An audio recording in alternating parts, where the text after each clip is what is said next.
नमस्कार खबरां देश बुलेटिन च तुहाडा स्वागत। मैं रजनी। पहला पेश ने चोणवीआं खबरां।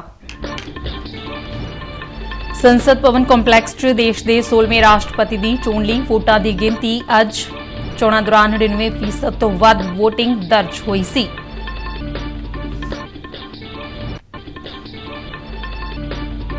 प्रधानमंत्री नरेंद्र मोदी वालों कोविड तो बचाव के 200 करोड़ टीके लगाने की प्राप्ति लिए सेहत कर्मियों और होर कार्यकर्ताओं की शलाघा।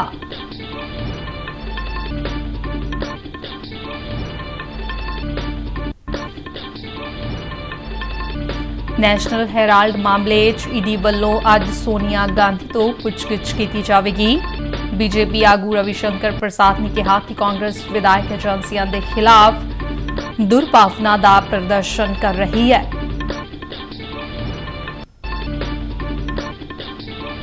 पंजाब दियां किसानां दियां मोटरां ते 5-5 बूटे लगाउण दी राज पद्धरी मुहिम दी सनौर हलके दे पिंड नैणा खुर्द तो हुई शुरुआत।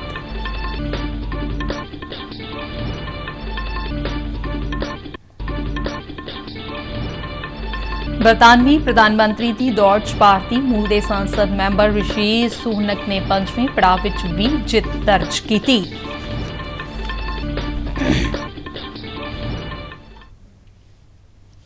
हुण खबरां विस्तार नाल। देश की 16वीं राष्ट्रपति की चोण लई वोटां की गिनती अज होवेगी। संसद भवन ਕੰਪਲੈਕਸ 'ਚ वोटां की गिनती का काम सवेरे 11 बजे तो शुरू होवेगा। सोमवार ਨੂੰ संसद भवन समेत देश भर ਦੀਆਂ विधान सभावां 'ਚ राष्ट्रपति की चोण लई वोटां पुआईਆਂ ਗਈਆਂ ਸਨ। राष्ट्रपति चोणां दौरान 99% ਤੋਂ ਵੱਧ वोटिंग दर्ज की गई सी। 11 ਰਾਜਾਂ ਅਤੇ ਕੇਂਦਰ ਸ਼ਾਸਿਤ ਪ੍ਰਦੇਸ਼ ਪੁਡੂਚੇਰੀ 'ਚ 100% वोटिंग दर्ज होई सी। छत्तीसगढ़, गोवा, गुजरात, हिमाचल प्रदेश, केरल, कर्नाटक, मध्य प्रदेश, मणिपुर, मिजोरम, सिक्किम और तमिलनाडु सूबिया विच 100% वोटिंग दर्ज हुई सी। झारखंड की साबका राज्यपाल द्रौपदी मुर्मू राष्ट्रपति चोण लई NDA के उम्मीदवार ने। बीजू जनता दल, YSR कांग्रेस, जनता दल सैकुलर श्रोमणी अकाली दल, AIADMK झारखंड मुक्ति मोर्चा और शिवसेना समेत स्थाई खेतरी पार्टियां ने द्रौपदी मुर्मू का समर्थन किया है। साबका केंद्रीय मंत्री यशवंत सिन्हा इस अहुदे लई विरोधी धिर दे उम्मीदवार ने। मौजूदा राष्ट्रपति रामनाथ कोविंद का कार्यकाल इसे महीने की 24 तारीख को मुकम्मल हो रहा है। प्रधानमंत्री नरेंद्र मोदी ने देश में 200 करोड़ कोविड टीके लगाने के टीचे को हासिल करने लई टीके लगाने वालों की शलाघा की है। प्रधानमंत्री ने उन्होंने निजी तौर पर प्रशंसा पत्र भेज के बधाई दी। नरेंद्र मोदी ने कहा कि टीकाकरण करने वाले सेहत कर्मचारियों, सेहत सहायता कर्मचारियों और मुरली कतार के कार्यकर्ताओं ने लोगों को सेहत सुरक्षा प्रदान करने में महत्वपूर्ण भूमिका निभाई है। उन्होंने कहा है कि कोविड टीकाकरण मुहिम पिछले साल 16 जनवरी को शुरू हुई सी और इस महीने की 17 तारीख को भारत ने 200 करोड़ टीके लगाने का महत्वपूर्ण टीचा हासिल किया। प्रधानमंत्री ने कहा कि ठंडे पहाड़ों तो लैके गर्म रेगिस्तान तक और दूर दराडे के पिंडों तो लैके संघने जंगलों तक कोविड टीकाकरण प्रोग्राम ने यह साबित कर दिता है कि वह देश के हर कोने तक पहुंचने समर्थ ने। नरेंद्र मोदी ने कहा कि 200 करोड़ टीके लगाए जाने की उपलब्धि देश के जमहूरी मुल्लां और सेवा प्रदान करने की समर्था को दर्शाती है। इंफोर्समेंट डायरैक्टोरेट वालों नैशनल हैराल्ड मामले विच अज सोनिया गांधी तो पुछगिछ की जाएगी। उन्होंने इस मामले विच पहला भी नोटिस जारी किया गया सी, पर कोरोना वायरस नाल पीड़ित होने के कारण वो उस तारीख ते पेश नहीं हो सके सन। ईडी वालों सोनिया गांधी के पुत्र और कांग्रेस के साबका प्रधान राहुल गांधी तो 5 दिनों तक कई सैशनां दौरान पुछगिछ की गई सी। इधर बीजेपी के सीनियर आगू रविशंकर प्रसाद ने अज सवेरे इस मुद्दे ते एक प्रेस कॉन्फ्रेंस की। उन्होंने कहा कि कांग्रेस सत्याग्रह नहीं सगो विधानक एजेंसियों के खिलाफ दुर्भावना का प्रदर्शन कर रही है। Tons of money in rental. All this stands now completely owned in the fraudulent manner by this young India, where Sonia Ji and Rahul Gandhi occupy 76% of share. Congress party was reduced as a family-owned party. The leaders are the bidding of the family. But what this particular case exposes, that from a pocket organization, even Congress property is being converted to a pocket, into the pocket of the family. ਮੁੱਖ ਮੰਤਰੀ ਭਗਵੰਤ ਮਾਨ ਨੇ ਕੱਲ੍ਹ ਅੰਮ੍ਰਿਤਸਰ ਵਿੱਚ ਗੈਂਗਸਟਰਾਂ ਵਿਰੁੱਧ ਮੁਹਿੰਮ ਨੂੰ ਸਫਲਤਾਪੂਰਵਕ ਨੇਪਰੇ ਚਾੜ੍ਹਨ ਲਈ ਪੁਲਿਸ ਬਲ ਖਾਸ ਕਰਕੇ ਗੈਂਗਸਟਰ ਵਿਰੋਧੀ ਟਾਸਕ ਫੋਰਸ ਦੀ ਸ਼ਲਾਘਾ ਕੀਤੀ। ਚੰਡੀਗੜ੍ਹ ਤੋਂ ਜਾਰੀ ਇੱਕ ਬਿਆਨ ਦੇ ਵਿੱਚ ਮੁੱਖ ਮੰਤਰੀ ਨੇ ਕਿਹਾ ਕਿ ਰਾਜ ਵਿੱਚੋਂ ਗੈਂਗਸਟਰਾਂ ਦਾ ਸਫਾਇਆ ਕਰਨ ਲਈ ਪੁਲਿਸ ਅਧਿਕਾਰੀਆਂ ਨੇ ਆਪਰੇਸ਼ਨ ਦੌਰਾਨ ਵਿਲੱਖਣ ਬਹਾਦਰੀ ਦਾ ਪ੍ਰਗਟਾਵਾ ਕੀਤਾ ਹੈ।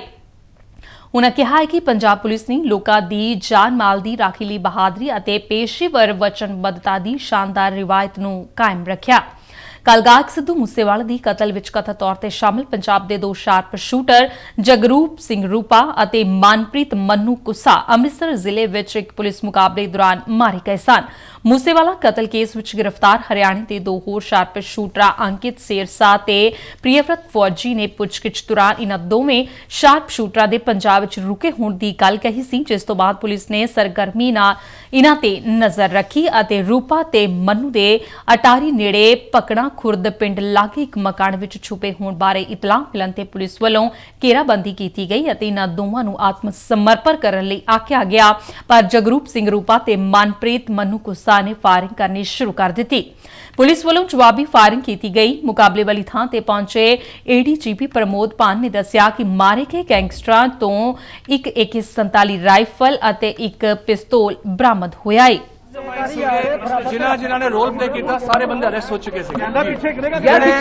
ਜਿਹੜੇ ਬੁਲੇਰੋ ਮੋਡਿਊਲ ਕੇ 2 ਸ਼ੂਟਰ ਸੀਗੇ ਉਹ ਅਜੇ ਤੱਕ ਐਬਸਕੌਂਡਿੰਗ ਸੀਗੇ। ਉਹਨਾਂ ਦੇ ਬਾਰੇ ਸੀਕ੍ਰੀਟ ਇਨਫੋਰਮੇਸ਼ਨ ਸੀ। तो anti gangster task force, local police, local officers in total coordination आज कहते घेरा पाया गया। उन्होंने वालों जो तुम्हारे सारे काफी सारे कवरेज करे 4-5 घंटे तो काफी एक्सचेंज ऑफ फायर हुआ। दोनों की इस एक्सचेंज ऑफ फायर में मौत हुई है जी। AK-40 एमिनेशन काफी था जी। AK-47 पिस्टल को तो बरामद हुई है। बैग भी है वहाँ पर, but that will be examined forensic by the FSL team. ਵਣ ਮੰਤਰੀ ਲਾਲ ਚੰਦ ਕਟਾਰੂ ਚੱਕ ਨੇ ਕਿਸਾਨਾਂ ਦੀਆਂ ਮੋਟਰਾਂ ਤੇ 5-5 ਬੂਟੇ ਲਗਾਉਣ ਦੀ ਰਾਜ ਪੱਧਰੀ ਮੁਹਿੰਮ ਦੀ ਸਨੌਰ ਹਲਕੇ ਦੇ ਪਿੰਡ ਨੈਣਾ ਖੁਰਦ ਤੋਂ ਸ਼ੁਰੂਆਤ ਕੀਤੀ। ਇਸ ਮੌਕੇ ਪੱਤਰਕਾਰਾਂ ਨੂੰ ਜਾਣਕਾਰੀ ਦਿੰਦਿਆਂ ਉਨ੍ਹਾਂ ਦੱਸਿਆ ਕਿ ਰਾਜ ਵਿੱਚ ਨਗਰ ਵਣ ਯੋਜਨਾ ਅਧੀਨ ਬਣਾਏ ਜਾ ਰਹੇ 4 ਨਵੇਂ ਵਾਤਾਵਰਣ ਪਾਰਕਾਂ ਚੋਂ ਇੱਕ ਪਾਰਕ ਪਟਿਆਲਾ ਜ਼ਿਲ੍ਹੇ ਦੇ ਖੇੜੀ ਗੁਜਰਾ 'ਚ ਵਿਕਸਿਤ ਕੀਤਾ ਜਾ ਰਿਹਾ ਹੈ, ਜਿਸ ਤੇ 61,10,000 ਰੁਪਏ ਦੀ ਲਾਗਤ ਆਵੇਗੀ।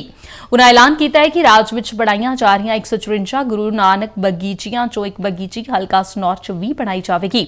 ਉਨ੍ਹਾਂ ਦੱਸਿਆ ਕਿ ਰਾਜ ਵਿੱਚ ਨਾਜਾਇਜ਼ ਕਬਜ਼ਿਆਂ ਚੋਂ ਛੁਡਵਾਈਆਂ ਜ਼ਮੀਨਾਂ ਤੇ ਬੂਟੇ ਲਗਾਉਣ ਤਹਿਤ ਬੀੜਕੁਲੇ ਮਾਜਰਾ ਵਿੱਚ ਵੀ 43 ਏਕੜ ਜ਼ਮੀਨ ਤੇ ਬੂਟੇ ਲਗਾਏ ਜਾ ਰਹੇ ਨੇ। 28 ਜੁਲਾਈ ਤੋਂ ਸ਼ੁਰੂ ਹੋਣ ਵਾਲੇ ਮਾਤਾ ਚਿੰਤਪੁਰਨੀ ਮੇਲੇ ਨੂੰ ਸਫਲਤਾਪੂਰਵਕ ਨੇਪਰੇ ਚਾੜ੍ਹਨ ਲਈ ਪੰਜਾਬ ਤੇ ਹਿਮਾਚਲ ਪ੍ਰਦੇਸ਼ ਦੇ ਅਧਿਕਾਰੀਆਂ ਵੱਲੋਂ ਜਿੱਥੇ ਪੁਖਤਾ ਪ੍ਰਬੰਧ ਯਕੀਨੀ ਬਣਾਏ ਜਾ ਰਹੇ ਨੇ, ਉੱਥੇ ਆਪਸੀ ਤਾਲਮੇਲ ਲਈ ਬੈਠਕਾਂ ਵੀ ਕੀਤੀਆਂ ਜਾ ਰਹੀਆਂ ਨੇ। ਹੁਸ਼ਿਆਰਪੁਰ ਵਿੱਚ ਕੱਲ੍ਹ ਹੋਈ ਇੱਕ ਬੈਠਕ ਦੌਰਾਨ ਅਧਿਕਾਰੀਆਂ ਨੇ ਦੱਸਿਆ ਕਿ ਇਸ ਮੇਲੇ ਦੌਰਾਨ ਭਾਰ ਢੋਣ ਵਾਲੇ ਵਾਹਨਾਂ ਤੇ ਪਾਬੰਦੀ ਹੋਵੇਗੀ। ਉਨ੍ਹਾਂ ਸ਼ਰਧਾਲੂਆਂ ਨੂੰ ਅਪੀਲ ਕੀਤੀ ਹੈ ਕਿ ਟਰੱਕ, ਟੈਂਪੂ, ਛੋਟੇ ਹਾਥੀ ਅਤੇ ਟਰੈਕਟਰ ਟਰਾਲੀ ਵਰਗੇ ਭਾਰ ਢੋਣ ਵਾਲੇ ਵਾਹਨਾਂ ਦੀ ਵਰਤੋਂ ਨਾ ਕੀਤੀ ਜਾਵੇ।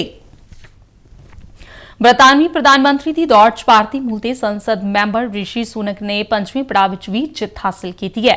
ਰਿਸ਼ੀ ਸੁਨਕ ਨੂੰ ਇਸ ਪੜਾਅ 'ਚ ਸਭ ਤੋਂ ਵੱਧ 137 ਵੋਟਾਂ ਹਾਸਲ ਹੋਈਆਂ। ਕੰਜ਼ਰਵੇਟਿਵ ਪਾਰਟੀ ਦੇ ਸਾਰੇ 355 ਸੰਸਦ ਮੈਂਬਰਾਂ ਨੇ 5ਵੇਂ ਤੇ ਆਖਰੀ ਗੇੜ ਦੌਰਾਨ ਵੋਟਿੰਗ ਕੀਤੀ।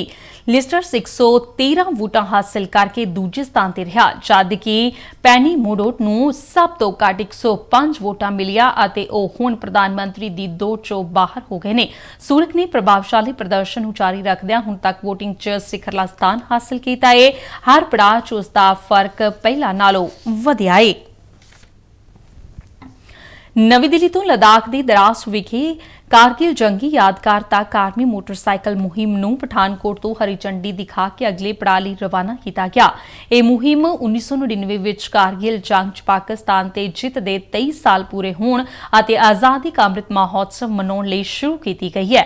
ਇਸ ਰੈਲੀ ਨੂੰ ਫੌਜ ਦੇ ਉਪ ਮੁਖੀ ਲੈਫਟੀਨੈਂਟ ਜਨਰਲ BS ਰਾਜੂ ਨੇ ਨਵੀਂ ਦਿੱਲੀ ਦੇ ਕੌਮੀ ਜੰਗੀ ਯਾਦਗਾਰ ਤੋਂ ਹਰੀ ਝੰਡੀ ਦਿਖਾ ਕੇ ਰਵਾਨਾ ਕੀਤਾ ਸੀ। ਰੈਲੀ ਦਾ ਮੰਤਵ ਨਾਗਰਿਕਾਂ ਵਿੱਚ ਦੇਸ਼ ਭਗਤੀ ਦੀ ਭਾਵਨਾ ਪੈਦਾ ਕਰਨਾ ਅਤੇ ਦੇਸ਼ ਦੀ ਸੇਵਾ ਵਿੱਚ ਲੱਗੇ ਸੈਨਿਕਾਂ ਦੇ ਸਮਰਪਣ ਨੂੰ ਪ੍ਰਦਰਸ਼ਿਤ ਕਰਨਾ ਹੈ। ਜਲੰਧਰ ਸਮੇਤ ਪੰਜਾਬ ਦੇ ਕਈ ਸ਼ਹਿਰਾਂ ਵਿੱਚ ਅੱਜ ਤੜਕਸਾਰ ਤੋਂ ਪੈ ਰਹੇ ਮੋਹਲੇਧਾਰ ਮੀਂਹ ਨਾਲ ਤਾਪਮਾਨ ਵਿੱਚ ਭਾਰੀ ਗਿਰਾਵਟ ਦੇਖਣ ਨੂੰ ਮਿਲੀ ਹੈ। ਕੱਲ੍ਹ ਸਵੇਰ ਤੋਂ ਰੁਕ-ਰੁਕ ਕੇ ਪੈ ਰਹੇ ਹਲਕੇ ਤੋਂ ਦਰਮਿਆਨੀ ਮੀਂਹ ਨਾਲ ਪਿਛਲੇ ਕਈ ਦਿਨਾਂ ਤੋਂ ਸੂਬੇ ਵਿੱਚ ਪੈ ਰਹੀ ਹੁਮਸ ਭਰੀ ਗਰਮੀ ਤੋਂ ਲੋਕਾਂ ਨੂੰ ਰਾਹਤ ਮਿਲੀ ਹੈ। ਬਰਸਾਤੀ ਪਾਣੀ ਦੀ ਸਹੀ ਨਿਕਾਸੀ ਨਾ ਹੋਣ ਕਾਰਨ ਸੜਕੀ ਆਵਾਜਾਈ ਪ੍ਰਭਾਵਿਤ ਹੋਈ ਹੈ। ਥਾਂ-ਥਾਂ ਤੇ ਬਰਸਾਤੀ ਪਾਣੀ ਇਕੱਠਾ ਹੋਇਆ ਨਜ਼ਰ ਆਇਆ।